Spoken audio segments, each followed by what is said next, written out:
News पहुंचाएगा हर खबर आप तक। जी नाज़रीन, मैं हूं आपका मेज़बान असलम खान और आप देख रहे हैं CNBC। आज फिर ऐसी शख्सियत के साथ मौजूद हूं जो सैयद भी है और काज़मी भी है, और हमेशा उसने हक़ की आवाज़ बुलंद की, और आज भी एक ऐसी स्टोरी लेकर आया है जो देखने वालों के लिए दिल दहला देगी। क्योंकि इस स्टोरी को प्लीज़ लाजमी देखिएगा, कुछ ना कुछ इसमें सीखने को मिलेगा। तो मैं सैयद काज़मी से पूछूंगा कि आज क्या स्टोरी है पाकिस्तान के लोगों के लिए और पाकिस्तान के लिए, जो कि मैंने जिस तरीके से कहा कि दिल दहला देगी ये स्टोरी आपको, और इसका आज पार्ट 1 आपको सुनने को मिलेगा। तो मैं इन्हीं की ज़ुबानी बिना ताख़ीर चलता हूँ कि इन्हीं की ज़ुबानी सुनाऊँगा कि आज असल कहानी क्या है और किस इशू पे बात करने के लिए जा रहे हैं। वालेकुम अस्सलाम। काज़मी साहब, आज क्या लेके आए हमारी आवाम के लिए? क्योंकि हमेशा आप लोग वो अल्फाज बोलने से डरते हैं और आप दमंग अल्फाज से खुलकर बात करते हैं, तो कौन सी स्टोरी है आपके पास? असल में स्टोरी नहीं है, ये एक हकीकत है और इस माशरे के उन नासूरों को उजागर करने की एक अदना सी काविश है। हमारे यहाँ देखा ये जा रहा है कि अवामुन्नास पुलिस से बड़ी मुतनफ़िर है और सारा इल्ज़ाम जो है, मोर्द इल्ज़ाम पुलिस को गिरदानती है, जबकि ऐसा नहीं है। कुछ अवामिल भी ऐसे हैं कि लोग भी पुलिस का गलत इस्तेमाल करते हैं।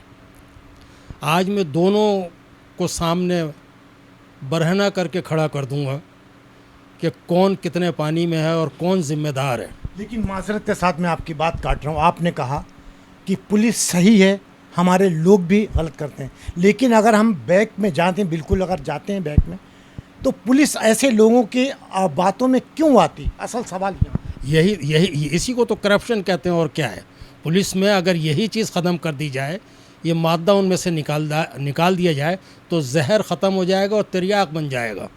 लेकिन ये जहर जो रिश्वत का जो जहर है, ये जो उनके ज़ाती लालच है, ये उन्हें बर्बाद किया हुआ है और यही माशरे की तबाही का बाइस बनता है। वो इंसानों की कमज़ोरी का फ़ायदा उठाते हैं और लालच में आ जाते हैं, फ़राइज़ से गफलत बरतते हैं और दीन और दुनिया अपनी ख़राब कर रहे हैं। आवाम जो है इस वक्त इतनी लालची हो गई है।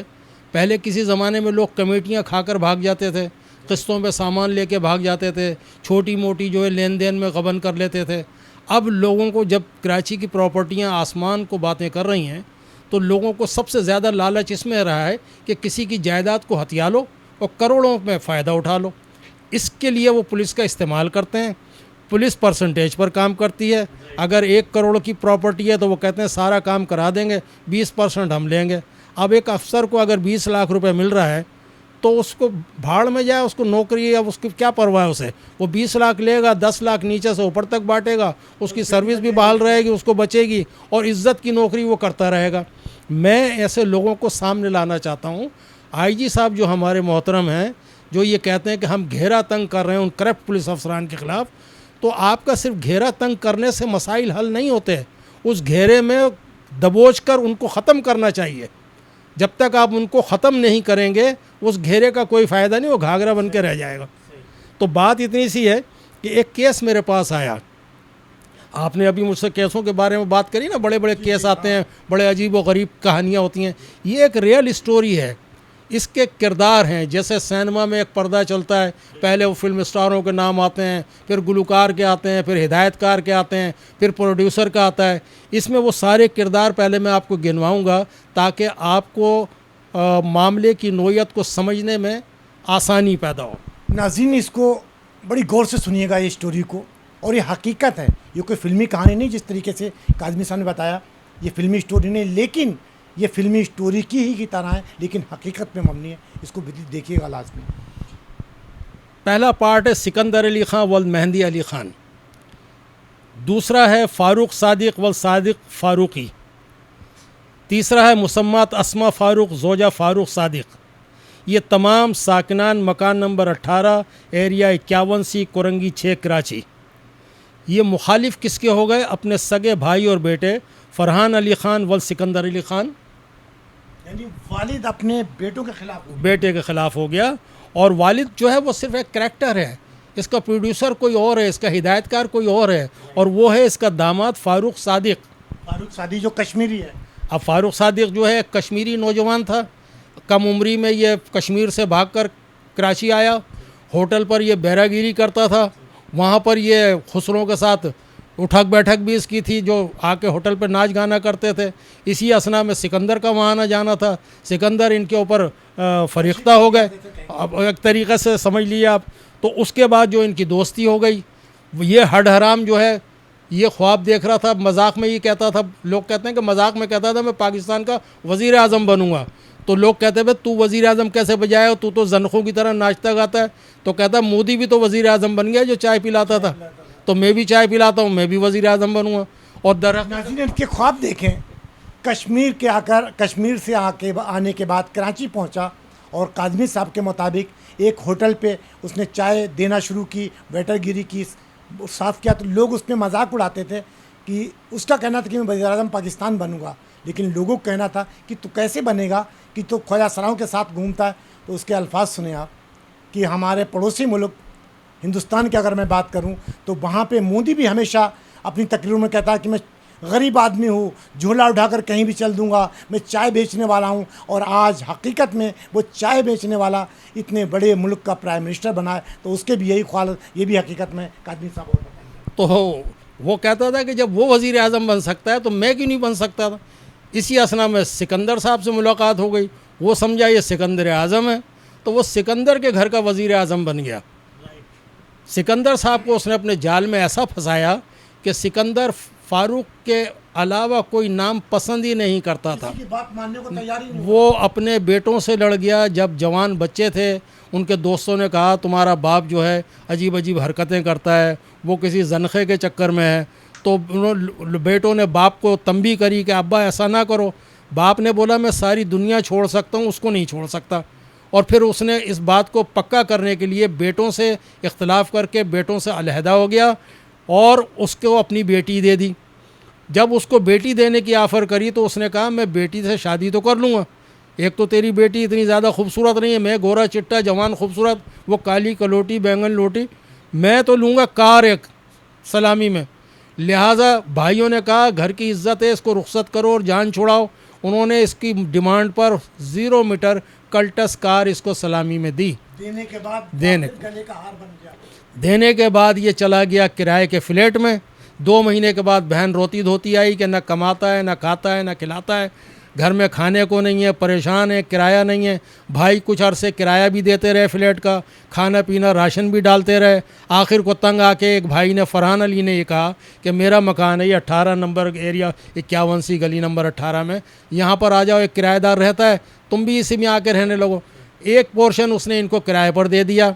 वो बाप भी फ़ारूक के पीछे पीछे वहीं आ गया, क्योंकि बाप तो सिकंदर तो फ़ारूक को छोड़ ही नहीं सकता। लिहाजा वह बाप बेटी और दामाद वहाँ रहने लगे। रहने के साथ साथ जो है अब उसकी नीयत पड़ी कि मैं ये जगह हथिया लूँ। जिस जगह पर भाई ने अपनी जगह पर किराए पर रखा, फरहान अली का ये एक मेडिकल स्टोर था और मेडिकल सेंटर उसने बनाया हुआ था, जहाँ लोगों को सस्ता इलाज फराहम करता था और मेडिकल स्टोर की दवाइयाँ बेचता था वो। इसकी नीयत ख़राब हुई, इसने अपने ससुर से कहा कि ये जगह मुझे दिलाओ, मैं कारोबार चलाऊँगा, ये इससे लेके मुझे दो, वरना मैं चला कश्मीर। अब वो जैसे कश्मीर जाने की धमकी देता था, सिकंदर चारों खाने चित हो जाते थे कि तू यहाँ से मत जा, तुझे सब चीज़ मिलेगी। लिहाजा बाप ने फरहान को कहा कि ये मकान इसको दे दो। फरहान रोने लगा कि मैं बाल बच्चेदार आदमी हूँ, मैं अपनी जगह इसको कैसे दे दूँ, मैं कहाँ जाऊँगा, मेरा तो कारोबार ही यही है, मैं तो फुटपाथ पे आ जाऊँगा। उसने कहा फिर ये बहुत ख़तरनाक है, इसका पुलिस से भी ताल्लुकात हैं, इसका जो है हर किस्म के लोगों से ताल्लुकात हैं, फिर ये हमें फंसा देगा, तुझे रुला देगा। बेटे ने कहा जो होगा देखा जाएगा। बात आई गई हो गई। कोई दूसरे या तीसरे दिन एक 15 की मोबाइल आई। मेडिकल स्टोर पे फरहान अली मौजूद था, इसका छोटा बहनोई उज़ैर था और एक पड़ोस गली का एक लड़का सकलेन खड़े हुए गप्पे मार रहे थे। मोबाइल आई, मोबाइल ने बोला कि भाई तुम सिकंदर को जानते हो? बोला हाँ, पीछे से सिकंदर आ गया। बोला यही हैं। उसने कहा क्या हुआ डैडी, क्या बात है? बोला इन्होंने मुझे डंडे मारे हैं, इन्होंने कत्ल की धमकियां दी हैं, फलां दिया। पुलिस ने बोला भाई ऐसा कोई वाक़या हुआ है? उन्होंने कहा नहीं जी ऐसा तो कोई भी नहीं हुआ, ये तो मेरे वालिद साहब हैं, मैं इनके साथ ऐसा क्यों करूँगा। पुलिस ने कहा चलो थाने चलो, 15 की रिपोर्ट पर आए। वो इन दोनों पार्टियों को, उज़ैर को, सकलैन को, इनको सबको थाने ले गई। थाने ले जाके जब हकीकत का इल्म हुआ अफसर को, कोई ड्यूटी अफसर कोई अच्छा ही अल्लाह का बंदा बैठा हुआ था, कम होते हैं इनमें अच्छे, उसने बेचारे ने सुनकर जो है डांट डपट करी इनको और भगा दिया। ये चले आए मायूस होकर सिकंदर साहब। अब 2-3 दिन इन्होंने गुजारे और 2-3 दिन गुजारने के बाद इनको लगा कि किसी तरीक़े से इसको फंसाया जाए, लिहाजा उन्होंने ये वाक़या 21 तारीख को हुआ। 21/4/24 को 7 बजे 15 की गाड़ी आकर ये कार्रवाई करके गई, पुलिस हेल्पलाइन 15 की। उसके बाद इन्होंने 25/4/24 को FIR नंबर 423/2024 पुलिस स्टेशन ज़मान टाउन में एक FIR कटा दी अपने बेटे के ख़िलाफ़ कि इस वालिद ने, वालिद पार्टी बना और FIR के मतन में वो ये कहता है कि मुझे इन्होंने इस तरह मारा पीटा था, सब कुछ किया था, मैं चला गया था, कोई मसला नहीं था, 15 पे फ़ोन किया था, बात रफ़ा दफ़ा हो गई थी, लेकिन अब मैं अपने दामाद के सलाह मशवरे से आया हूँ। FIR में ये दर्ज है कि दामाद के सलाह मशवरे से आया हूँ, लिहाजा रिपोर्ट करता हूँ, FIR काटी जाए। ये मिली भगत से FIR कटनी थी, वरना FIR ऐसे आसानी से नहीं कट रही कि आप पान का कैबिनेट चले गए कि गोल लिफ्ट का पैकेट दे दो हाँ पान दे दो और उसने बांध के फ़ौरन दे दिया। FIR के लिए बड़ी हुज्जतें करना पड़ती हैं। यहाँ तो आप देखें आए दिन नेट पर, टीवी पर, सोशल मीडिया पर लोग रो रहे हैं कि हमारी FIR नहीं काट। तो यूं कटी कि उनका तो एक साठगांठ था पुलिस, वो था साजबाज था। अच्छा, इस FIR कटवाने में उसी थाने के एक ASI अजहर का हाथ है। अजहर इन्वेस्टिगेशन में था, ऑन ड्यूटी है। अजहर इन्वेस्टिगेशन का अफसर था। उसने मिली भगत से ये टोटल सौदा तय किया कि मैं इतने पैसे लूँगा, FIR भी कटेगी, मुलजिमान गिरफ़्तार भी होंगे, मकान का कब्ज़ा भी दिलाऊंगा, तुम्हारे को लिखत पढ़त भी करा के दूंगा। एक अंदाजे के मुताबिक, एक उड़ती हुई खबर के मुताबिक 20 लाख रुपए अजहर ने लिया, 20%। कादमी साहब बहुत बड़ा इल्ज़ाम आप लगा रहे हैं पुलिस पे, क्यों कि आपके पास सबूत हैं इसके कि उन्होंने उनसे पैसे लेकर ये काम किया? हाँ, अब मैं बता रहा हूँ, सबूत तो बता देते हैं, सिम्टम्स बता देती हैं कि कौन सा सबूत सही है, कौन सा असली है, कौन सा नकली है। अगर सच्चा इंसान होगा तो सच्ची बातें करेगा। एक आदमी वो कहता है मैं नमाजी हूँ, कहने लगा तूने मगरिब में कितने फ़र्ज़ पढ़े, कहने लगा 12 फ़र्ज़ पढ़े, तो वो तो झूठा है, झूठा हो गया ना। अब तो बात यह है कि अजहर का किरदार जब सामने आएगा, अजहर के जब कारनामे सामने आ जाएंगे तो सब कुछ पता चल जाएगा कि क्या सच है और क्या झूठ है। अब हुआ यह कि इस FIR के अंदर 21/4 को FIR कटी 15 की, 15 के बाद 25/4 को FIR 12 बजे दोपहर को कटती है और इनको गिरफ़्तार किया जाता है। 30/4 को इन्हें गिरफ़्तार 29/4/2024 को रात को 9 बजे के करीब इनको गिरफ़्तार किया जाता है और गिरफ़्तार करके अजहर इनको थाने में ले जाता है।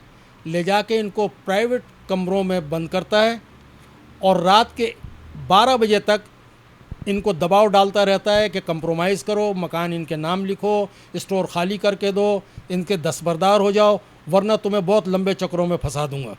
ये बातचीत करते करते करते जब 12 बज जाते हैं और ये लोग नहीं मानते हैं तो फिर वो डालता है गिरफ़्तारी। अच्छा, ये एक सोची समझी स्कीम थी, क्योंकि 29 तारीख की गिरफ़्तारी को अगर वो रात को 9-10 बजे डाल देता, 11 बजे डाल देता, तो 30 को उसको अदालत में पेश करना था। जब पेश करेगा तो मामला अदालत में चला जाएगा और उसको चाहिए था 1-2 दिन इनको रोकना, 2 दिन छुट्टी के मिल 2 दिन, जाए, सारी हाँ 2 दिन छुट्टी के मिल जाए। जब छुट्टी के मिल जाएंगे तो पूरा दबाव डालेगा और मतलूबा नताइज बरामद हो जाएंगे। लिहाजा इनकी गिरफ़्तारी डाली उसने 30 की मॉर्निंग में। जब 30 को गिरफ़्तारी डाल दी तो मुझे मेरे दोस्त हैं, इनके बड़े भाई हैं जिनसे मेरी अलग से अच्छी है, वो साउथ अफ्रीका में होते हैं। उन्होंने मुझे फ़ोन किया, मैं सो रहा था, फजर का वक्त था, बोला कि भाई मेरे भाई के साथ ऐसा ऐसा हुआ है और ज़मान टाउन थाने में वो बंद है और उसको बड़ा तशद्दुद किया है और ज़बरदस्ती उसका मकान लिखवाने की कोशिश कर रहे हैं। मुझे किसी ने इतला दी है, उसकी बीवी मिलकर आई है, क्या हुआ, उन सबसे यही कह रहे हैं कि ये सारा कब्ज़ा दो वरना कुछ नहीं होगा, और हमने तो इतने लाखों रुपये इसने खर्च कर दिया है, ये ऐसे थोड़ी छोड़ेगा। इन चीज़ों से हमें तमाम मालूमात मिली। मैं सुबह तकरीबन 7 बजे थाना पहुंचा। वहाँ एक ड्यूटी अफसर, एक लड़का था, उसको मैंने गुजारिश करी कि भाई लाकअप में कुछ मुलजिमान हैं, उनसे मिलना चाहता हूँ। उन्होंने मेरी मुलाकात कराई। जब इनसे मिला तो ये तीनों, फरहान अली ख़ान, उज़ैर इसका बहनोई छोटा और सकलेन पड़ोसी, तीनों का हाल बहुत बुरा था लॉकअप के अंदर। गर्मी शिद्दत की थी और ये रो पड़े थे। बोला यार बहुत तशद्दुद किया, बहुत मारा है, बस कह रहे हैं कि ये सारा मेडिकल वेडिकल लिख के फ़ारूक के नाम दे दो या अब्बा के नाम दे दो, दस्तबरदार हो जाओ और यहाँ से कहीं दफ़ा हो जाओ, नहीं तो तुम्हें बड़े लंबे केसों के अंदर कर देंगे, हाफ़ फ्राई कर देंगे, फुल फ्राई कर देंगे। अजीब अजीब बातें कर रहे हैं। तो बस हम बड़े डरे में, मेरी बीवी बच्चे बड़े रो रहे हैं, बहुत परेशान हैं, आप कुछ करो। मैंने कहा भाई अब ये अदालत में पेश करेंगे ना, FIR तो इन्होंने काट दिया, तो फिर देखते हैं अदालत में करने का। ये करके तसल्ली देकर मैं आ गया। उसके बाद इनको क्या किया उन्होंने, दूसरे दिन IO साहब ने SHO साहब के कमरे में रात को वो लगाया, जिरगा बिठाया। जिरगा बिठाने में वो लेकर आए राजा उल्फत नामी एक retired Korangi industrial area police station का एक रिटायर्ड अफसर है, उसका नाम है राजा उल्फत। वो सादा कपड़ों में बहैसियत SHO ज़मान टाउन SHO साहब की कुर्सी पर बैठा। ये पुलिस से कोई ताल्लुक नहीं, रिटायर हो चुका, कोई ताल्लुक नहीं है। वो बैठा, साथ में अजहर IO अजहर जो ASI है, जो IO इन्वेस्टिगेशन इसका मुकदमे का है 423 का, वो बैठा। और ये फ़ारूक कश्मीरी ये था और सिकंदर थे, और ये सारों ने बैठकर इनको डराया धमकाया, हरासा किया और इतना प्रेशर में लिया कि इन्होंने हाथ पैर छोड़ दिए। वहाँ इनकी लिखत पढ़त करी गई, लिखत पढ़त थाने में की गई, जो कि गैर कानूनी था। पुलिस का काम नहीं है कि कोई लिखत पढ़त कराएं या कंप्रोमाइज़ कराएं या वो कुछ कराएं। वो सब करने के बाद इनको कब्ज़ा दिलाने के लिए बोला ठीक है। अब बात हुई, वो सकलेन रोने लगा कि यार मैं तो बड़ा परेशान हूँ, मुझे तो नींद भी नहीं आ रही गर्मी के मारे। तो IO साहब ने उससे 6 घंटे SIO इन्वेस्टिगेशन के एयर कंडीशन कमरे में सुलाने के 12,000 रुपये मांगे। 12,000 रुपये लेके उसने 6 घंटे इनको एयर कंडीशन में, सिर्फ एक ही की उसको, एक आदमी का 12,000 मांगा उसने। दो ने कहा हम तो नहीं दे सकते। सकलेन ने 12,000 रुपये दिए और वो उस कमरे में 6 घंटे एयर कंडीशन में सोया और IO साहब ने वो 12,000 वसूल किए अजहर ने। उसके बाद रातों रात अजहर ने अपनी निगरानी, अपनी कस्टडी, अपनी सुपरविज़न में अब्दुल्ला मेडिकल सेंटर को कब्ज़ा फ़ारूक को और उनके बाप को दिलवाया, ससुर को दिलवाया। इन्होंने रात भर तोड़ फोड़ करके सारे रैक तोड़ दिए, सारा सामान लेकर चले गए, तमाम फर्नीचर उठा लिया, सारी दवाइयाँ लूट लीं। ये जेल में ही पड़े हुए, थाने में पड़े हैं। अब दूसरे दिन छुट्टी थी, 30 तारीख इन्होंने पूरी जो है वहाँ पर थाने में गुजारी। 31 की सुबह ये पेश हुए, ये कोर्ट में लेकर आए। तो मेरी जो लीगल एड टीम के वकला थे वो तैयार थे वहाँ पर। मैंने उन्हें कहा हुआ था कि भाई इनकी ज़मानतें वगैरह करानी है, आप लोग पहुँच जाइए। जैसे ही ये पहुँची, गाड़ी पहुँची, मोबाइल पहुँची, तो अजहर ने ना बेरुखी रुख चेंज करते हुए बोला अरे सब इन्हें घसीट के सीधा अंदर लेकर आओ। तो वकला ने हमारे कहा कि ठहरो 1 मिनट, कहाँ ले जा रहे हो, बात करने दो, इधर वकालतनामे पे साइन कराने। तो फरहान रोने लगा और उज़ैर रोने लगा, कहने लगा भाई इन्होंने सब हमसे लिखत पढ़त करा ली है और इन्होंने कहा अपने वकील भी पेश मत करना ना, वरना 2 केस और फाइलें पड़ी हैं उनमें डाल देंगे, लिहाजा आप अपने वकीलों को भी रोक दीजिएगा। और ये इन्होंने वकील भी अजहर ने SIO ने दिए, IO ने दिए, IO ने वकील भी अपने दिए और जाके इनका कंप्रोमाइज़ के लिए अदालत में पेश किया। जज ने जब पूरी समरी पढ़ी, FIR पढ़ी, तो उसने बोला बाप को मारता है, ये करता है, वो करता है, और ये सकलेन जो है तुमने क्या रिवाल्वर निकाला था, गोलियां चलाया, गोलियां मारो, डांट डपट करी। उन्होंने कहा भाई ये नहीं है, सब गलत है। तो फरहान जज्बाती हो गया, उसने कहा जज साहब मेरे बाप ने मुझ पर इल्ज़ाम लगाया कि मैंने इसको मारा और ये गवाह जो है ये कहते हैं मारा। ये कुरान उठाकर यहाँ गवाहियाँ दें, क्योंकि मैं ज़िल्लत की ज़िंदगी नहीं गुजारना चाहता। ये मुझे कंप्रोमाइज़ कराने लाए, मैं कंप्रोमाइज़ करना नहीं चाहता, क्योंकि आज मैं कंप्रोमाइज़ करके चला जाऊंगा, मेरी सारी औलाद सारी ज़िंदगी ये ताने सुनेगी कि इन्होंने अपने बाप को भी मारा था और फिर इन्होंने हाथ पैर जोड़ के कंप्रोमाइज़ किया था। मैं कंप्रोमाइज़ नहीं करूंगा, मुझे सज़ा मिलनी चाहिए। अगर मैंने बाप बहुत बड़ी हस्ती होते हैं, काबिल एहतराम है, हमारा दीन कहता है कि बाप के सामने नज़र भी नहीं उठाओ, उफ़ भी मत करो। मैं कैसे अपने बाप को मार सकता हूँ? अगर मुझ पर इल्ज़ाम है तो साबित करें और मुझे सज़ा दें। अगर मुझे सज़ा नहीं मिलेगी तो मेरा दिल मुतमईन नहीं होगा। अगर मैंने कसूर किया तो सज़ा मिलनी चाहिए, लिहाजा मैं कंप्रोमाइज़ नहीं करूँगा। जज इससे मुतासिर हुआ और उसने कहा ठीक है अभी ज़मानत देते हैं, केस चलेगा, फिर गवाह पेश होंगे। उसने ज़मानत में उनको छोड़ दिया। उसके बाद इन पर IO का और दीगर का बड़ा दबाव आता रहा कि केस को नहीं चलाओ, कंप्रोमाइज़ कर लो, नहीं तो ये हो जाएगा वो हो जाएगा। इतना हो ही रहा था कि जनाब एक अच्छा, इसके अंदर इस एफआईआर में उनका जो एक किराएदार था गुलाम नबी जो फरहान का किराएदार था, उस पे आईओ ने जाली कागज़ पे दस्तखत करा के कि हम मौका मायने के लिए आए, फलां के लिए आए, सादे कागज़ पे साइन किया और उसकी गवाही डाल दी कि मेरे सामने ये सारा वाक़या हुआ, जबकि वो गवाही नहीं था, ना गवाही था ना। अब उसने कहा कि मैं तो गवाही नहीं दूंगा। तो फारूक ने और सिकंदर ने कहा अगर तू गवाही नहीं देगा तो हम तुझे इस घर में रहने भी नहीं देंगे। उसने बोला कुछ भी है, परवाह नहीं। इन्होंने मार पीट के उसका ग़ुलाम नबी का कुछ सामान भी छीन लिया और उसको घर से निकाल दिया। न सिर्फ घर से निकाल दिया बल्कि एक मुकदमा और कर दिया, और उस मुकदमे का नंबर है 574। एफआईआर नंबर है 574, सेक्शन है इसमें 354, 506 भी, 34 Pakistan panel code, PS Korangi number 4 Karachi. ये मुकदमा 354 जो है, 354 किसी की इफ़्फ़त में हाथ डालना, किसी औरत के कपड़े फाड़ देना, उसको बरहना कर देना सरेआम, इसमें तो सर 14 साल और सज़ाए मौत तक दे सकती है अदालत। तो ये तो फरहान की ज़िंदगी से खेलने का वो था, एक उसका ताल्लुक नहीं जब था। ताल्लुक नहीं, उसे पता ही नहीं उसे कि क्या हुआ। अब आप ये देखिए कि एक बाप, अब मैं तो यही बोलूँगा ना कि एक रखेल टाइप बंदे के लिए एक बाप अपने जवान बेटे को, जो उसकी औलाद का सिलसिला है, जो उसका चिराग जलाने वाला है, उसको फांसी पर चढ़ाने की तैयारियां कर रहा है। किसके लिए? एक कश्मीरी लेपालक या जो भी है उसका जो रिश्ता है, वल्लाह आलम उनका क्या रिश्ता है, लेकिन बड़े कमीने लोग हैं। मुख्तसर ये कि 574 2024 अंडर सेक्शन 354 ये एक भारी सेक्शन थी, इसमें फरहान को गिरफ़्तार हो जाता है। फरहान के साथ ग़ुलाम नबी को भी लगा दिया, ग़ुलाम नबी के साथ उसके बच्चे भी लगा दिए, क्योंकि अब तो सारे दुश्मन हो गए ना, गवाही नहीं दे रहे इसके ख़िलाफ़। पुलिस ने गिरफ़्तार किया। अब यहाँ पर जो थे आईओ साहब जो थे, वो एक बहुत सुलझा हुआ इंसान है और उसका नाम है सैयद नज़र Hussain Shah. Sub inspector police Syed नज़र हुसैन शाह, कोरंगी थाने इन्वेस्टिगेशन का ये अफसर था, आईओ था इस मुकदमे का। वो बहुत अच्छा अफसर है। मैं उसको उस वक्त से जानता हूँ जब वो 2 फीते लगे होते थे उसके। यही वजह है कि तरक्की करने में उसने बड़े बरस लगाए।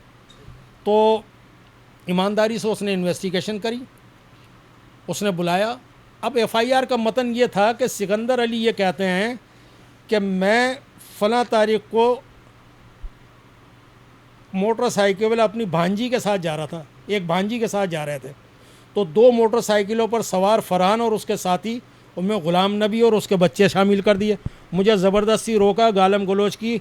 इसी असना में उन्होंने असला निकाल कर मुझे जान से मारने की धमकियां दी और कहा कि बूढ़े तुम बाज नहीं आओगे, मुझे मारपीट शुरू की। तो मेरी भांजी आयशा ने मुझे इनसे छुड़ाने की कोशिश की, तो उन्होंने मेरी भांजी को भी थप्पड़ मारे, जिसकी वजह से वो ज़मीन पर गिर गई। ज़मीन पर गिरने की वजह से उसके कपड़े फट गए, जिसकी वजह से वो बरहना हो गई। यानी वो मट्टी का घड़ा था, सुराही थी, जो ऊपर से नीचे गिरी था, एक थप्पड़ से गिरी और टूट के बिखर गई, सारे कपड़े फट गए, बरहना हो गई। बरहना किसको बोलते हैं? बरहना तो यही ना कि कपड़े सारे फट गए, निकल गए सारे। अब ये मुकदमा इन्होंने 354 कर दिया। इसमें भी अजहर ने इनकी मदद करी एफआईआर कटाने में, भारी रकूम इनकी खर्च हुई। एफआईआर ऐसे नहीं कट जाती यार, एक मोटरसाइकिल चोरी की एफआईआर नहीं काटते साले। हाँ, तो ये 354 की एफआईआर काट दी। अच्छा, ये भी डिले ऑफ एफआईआर क्या है कि इसके अंदर भी बहुत बड़ा डिले है। ये वक्त वकू जो है इसका 3 तारीख़ है, एफआईआर कट रही है 5 तारीख को, 2 दिन का डिले है। और एफआईआर में वो कह रहा है कि ये वाक़या हुआ, वो भाग गया, मैं रिपोर्ट को आ गया हूँ। एफआईआर के मतन से लग रहा है कि बस अभी वाक़या हुआ और मैं आया हूँ, जैसे मोटरसाइकिल छीनी अभी मैं आ गया हूँ। तो ये जब एफआईआर कट गई, उसने कहा जी लाओ आईओ को। उसने ग़ुलाम नबी को बुलाया, गवाहों को बुलाया। गवाहों ने कहा ऐसा कोई वाक़या नहीं है, ये तो फ़ारूक और उसका ससुर, ये दोनों अपने बेटे की जायदाद को छीनने के चक्कर में हैं। इस सिलसिले में ये इसके ऊपर झूठे मुकदमात बना रहे हैं और किसी तरह इसकी जायदाद छीनना चाहते हैं। हकीकत से इसका कोई ताल्लुक़ नहीं है। आईओ को मजबूत हुई। आईओ ने फिर छानबीन करी तो पता चला कि ये कालगर्ल है, आयशा जो है, ये इसकी भांजी नहीं है जिसको ये भांजी बना के लाया, क्योंकि ये तो सबको बना लेता है ना, ये तो अहरे गैरों को सबको अपना सब कुछ बना लेता है अपने मफाद के लिए। तो आयशा को इसने भांजी बनाया, आयशा का इसके कोई ताल्लुक़ ही नहीं है। आयशा को जब उसने पुलिस ने बहुत ज़ोर दिया कि इसको पेश करो, तो इसने रिपोर्ट लगाई कि जी आयशा यहाँ से लाहौर चली गई है। पुलिस ने इन्वेस्टिगेशन करी तो पता चला आयशा इससे पहले भी ऐसा एक केस कर चुकी है, उसमें भी वो ऐसी मुद्दईया बन जाती है। वो लोगों से पैसे लेके मुद्दई बनती है, गवाह बनती है, विक्टिम बनती है, उसके बाद शार्ट हो जाती है। अच्छा, हमारे यहाँ बड़े अफसोस के साथ कहना पड़ता है कि अदालती निज़ाम में काश ये तरमीम कर दें कुछ, काश हमारे मजिस्ट्रेट जज साहिबान थोड़ा सा इसमें इजाफा कर दें अपने तौर पे। जिस तरह वो पुलिस की गैर हाज़िरी पर, पुलिस के ना आने पर पुलिस को वारंट निकाल देते हैं, बेलेबल नानेबल वारंट निकालते हैं, एसएसपी के थ्रू वारंट भेजते हैं, उनकी तनख्वाहें रोक देते हैं, स्टॉप करा देते हैं, तो क्या वो मुद्दई को और उसके गवाहों के वारंट निकाल के नहीं बुला सकते? क्या मुद्दई के कान पकड़ के, गर्दन पकड़ के नहीं बोलते कि ला अपना चश्मदीद गवाह कहाँ है, तू जिम्मेदार है ना, तूने वो FIR कटाई है ना। काज़मी साहब, अदालत तो अपना काम करती है, लेकिन ये सारे केस पुलिस के हैंड ओवर डालते हैं कि पुलिस उसको, लेकिन पुलिस नहीं कर रही है। नहीं, पुलिस तो जब करेगी ना, जब वारंट निकाल कर आप दोगे, आप वारंट निकाल के पुलिस को दो कि इसको पेश कर, कैसे नहीं करती? जब पुलिस के खिलाफ, IO के खिलाफ वारंट निकाल के SSP को पहुंचता है तो कैसे एंट्री डल जाती है वायरलेस पे कि पेश हो जाना, नहीं तो खैर नहीं है। तो इसी तरह वारंट निकाले, IO के निकाले कि इसको लेकर आ, तू कैसे तूने मुकदमा दर्ज कर लिया जब ये मौजूद नहीं थे? तो वो भाग गई लाहौर। लाहौर वार नहीं भागी है, वो और किसी थाने में किसी की FIR कटा रही। हाँ, और कहाँ है जी। तो जनाब ये फिर वो केस जो है उसने B क्लास में चालान कर दिया। अब पुलिस तो यही कर सकती है ना, उसने कहा जी नाकाफ़ी से शहादतें, और जो शहादतें वो ये बता रही हैं कि ये ससुर दामाद मिलके बेटे की जायदाद खाना चाहते हैं, इनका मसला ये लेन देन का, जायदाद का और इसका है, और ये झूठी FIR कटाई है, और ये लड़की जो है ऐसे ही और भी एक मुकदमा दर्ज करवा चुकी है जिसमें ये मुद्दईया बनती है और फलां। B क्लास का उसने अफसरान बाला से अप्रूवल लिया, B क्लास का B क्लास कर दिया।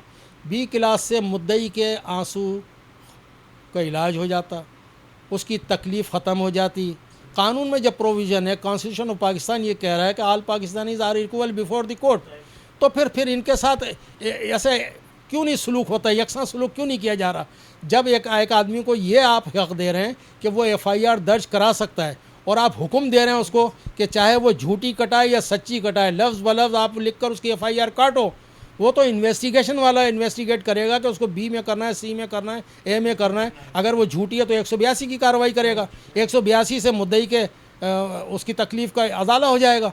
लेकिन 182 की कार्रवाई तो ऐसा है जैसे कि आपने बस इसराइल से लड़ना है। अब 182 की कार्रवाई नहीं हुई, B क्लास का चालान करके IO ने अपना हक़ अदा कर दिया, अपना फ़र्ज़ अदा कर दिया। अल्लाह रब्बुल आलमीन उसको इसका अजर देगा कि उसने हक़ को सच पर मुबनी, उसने अपनी ड्यूटी अंजाम दे दी। लेकिन वो B क्लास के चालान को मजिस्ट्रेट साहब ने मानने से इनकार कर दिया, उन्होंने उसको लैक ऑफ एविडेंस में कर दिया कि C क्लास कर दिया। अब नाकाफ़ी शहादतें कहाँ हैं? शहादत तो है, शहादत को, शहूद को लेकर आओ ना पकड़ के, जब वो बयान नहीं दे तब बात है, उसको लाएं पकड़ के, वो बयान देगा कि उसने कैसे ये बयान दिया। वो तो बरहना हो गई थी, एक औरत बरहना हो गई और आपको कुछ नहीं चाहती। कैसी औरत है वो, कैसी बेगैरत औरत है कि जिसको किसी ने बरहना कर दिया और वो उसका अजाला नहीं चाहती, उसको तो C क्लास हो गया। उसकी रिपोर्ट मेरे पास है, उसका मैं आपको फ़ैसले की कापी दूंगा। अच्छा, मैं जितनी भी ये बातें आपसे कर रहा हूँ, मैं हर बात का आपको सबूत दूंगा, कि इसलिए कि देखिए मेरे मज़हब में, जिस मज़हब का मैं पैरोकार हूँ, जिसको मैं मानता हूँ, सबसे बड़ा गुनाह मेरे नज़दीक ये है कि किसी पर तोहमत लगाना। मेरी फितरत यह है कि जब तक मेरे पास मोर देन इनफ एविडेंस नहीं होते, मैं किसी के ख़िलाफ़ लबकुशाई नहीं करता। मेरे पास एविडेंस है जभी तो मैं बात कर रहा हूँ ना। अब मुझे ये बताइए कि IO ने कैसे प्राइवेट अदालत लगा के SHO के कमरे में प्राइवेट आदमी को SHO बनाकर जबरन ये फ़ैसला करा कर कब्ज़ा दिलवाया। तो इस बात की तक़वियत मिलती है कि उसने 20 लाख लिए, क्योंकि बाज़गश्त तो करती है, क्योंकि फ़ारूक ऐसा आदमी हो तो हीरों के साथ नाच गाने करता रहा है, वो कहीं भी नाच गाने में कह दिया होगा 20 लाख का ठुमका लगाया हमने, काम हो गया। तो बात इतनी सी है कि भाई अब ये 574 फिर इन्होंने क्या किया कि सिकंदर साहब ने एक मज़ीद ज़ोर डालने के लिए 22A की एक पिटीशन लगा दी। 22A की पिटीशन लगाने में उसमें ग़ुलाम नबी को, उसके बच्चों को, सबको, फ़रहान को, सबको शामिल कर दिया कि फिर एक FIR कटा दें। वो 22A की पिटीशन डिस्पोज ऑफ हो गई अकॉर्डिंगली। ये जो हुई है ये 11/9/24 को हुई है। अब डेट देखिए, 22A की जो है ऑल एक्यूज़ के ख़िलाफ़ लगाई 6/9/24 को लगाई। 6/9/24 और 11/9/24 को डिस्पोज ऑफ अकॉर्डिंगली उड़ा दी गई, ख़त्म हो गई। अब इनके पास कोई वो नहीं था, हर बाप क्या करें, बड़ा सोच समझ के रहे, करते रहे। फिर इन्होंने क्या किया, अपने दूसरे बेटे का मकान 535 नंबर जो 51A में है 535, वो इनके बड़े बेटे वजाहत अली के नाम पर है। उसने 1992 में ख़रीदा, उसकी फ़ाइल गुम हो गई थी, 96 में लांडी थाने में उसकी रिपोर्ट दर्ज है। उसके बाद उसने उस पर पावर दे के फ़रहान को उस मालिक के नाम पर मुकदमा किया हुआ है कि ये ट्रांसफ़र नहीं किया था उसने मकान, क्योंकि वो साउथ अफ्रीका चला गया था, आना जाना उसका कम था, वो बात रह गई थी। तो अब वो क्या हुआ कि उसने कहा कि जनाब ये मकान मेरे भाई का है, ये हमारे नाम की। ये केस चल रहा था जब इनको भनक पड़ी कि इनको सिकंदर को और फ़ारूक को, तो इन्होंने KDA की मिली भगत से जाली डॉक्यूमेंटेशन, जाइल फाइल बना ली। जाली फ़ाइल जो इन्होंने बनाई, फ़ाइल बनाने के बाद सिकंदर ने अपने नाम पर वो फ़ाइल बनवाई और उसके बाद 3-4 महीने के बाद वो मकान अपनी बेटी को ट्रांसफ़र कर दिया। एक दूसरी फ़ाइल बन गई ट्रांसफ़र की, म्यूटेशन की, यानी पक्का कर लिया। चोर ने चोरी का माल दूसरे चोर को दे दिया, वो चोर लेके भाग रहा है। अब जब ये फ़ाइल बन गई तो इन्होंने एक मुकदमा किया इल्लीगल डिस्पोजेस का, कि हमें गैर कानूनी तरीक़े से डिस्पोजेस किया है, हमें निकाल दिया घर से। अब अस्मा ने दरख्वास्त मूव करी थाने में कि मैं इस मकान पर रहती हूँ अपने वालिद के साथ, और हम बैठे हुए थे कि मेरा भाई फरहान 8-10 लोगों को लेकर आया और हमें डंडे मारे और फला मारा और मार मूर के हमें घर से निकाल दिया। किन्हें निकाल दिया? अस्मा को और उसके बाप को, सिकंदर को, दोनों को निकाल दिया। दोनों मुद्दई होना चाहिए ना, दोनों मुतासिरा शख्स हैं। अदालत में ऐसा नहीं हुआ। अदालत में उसने दरख्वास्त के बरक्स केस किया कि मुझे निकाला तो है इसने, मुल्ज़िम बाप को भी बना दिया। अब अदालत में इलीगल डिस्पोजेस के केस में फरहान अली और सिकंदरी दोनों मुल्ज़िम हैं, तो क्या दोनों ने बेटी को मार के निकाला? तो कितना कंट्राडिक्शन है, कितनी बरखिलाफ बातें हो रही। सर गुमराह किया है ना अदालत को, लेकिन कौन सुन रहा है, कौन देख रहा है, कौन इन्वेस्टिगेशन कर रहा है? क्या पुलिस ने जब रिपोर्ट लगाई उसने नहीं पढ़ा कि बाप बेटी वो दोनों को इसने निकाला है तो दोनों मुद्दई बनना चाहिए? फिर बेटी बाप को क्यों मुल्ज़िम बना रही है? तो ये मैं आपको डॉक्यूमेंट्री एविडेंस दूंगा। इन्होंने फिर इनको बना दिया वो इलीगल डिस्पोजेस का। KDA से हमने पता किया तो KDA में जो फ़ाइल है वो जाली है, और इन्होंने बड़ी भारी रकम खर्च करके वो बनाए गए, कागजात बनाए गए, जबकि वो मकान वजाहत अली ख़ान का है, वो मालिक है, फरहान के पास चूँकि पावर है। अच्छा दूसरी बात, ये 535 नंबर मकान में ये 30 साल से रह रहे हैं। यार तुम अस्मा और तुम तो कभी रहते ही नहीं थे यहाँ पे, जब वहाँ रहते ही नहीं थे तो किस बात के मुद्दई बने? मुद्दई तो आप नहीं हैं।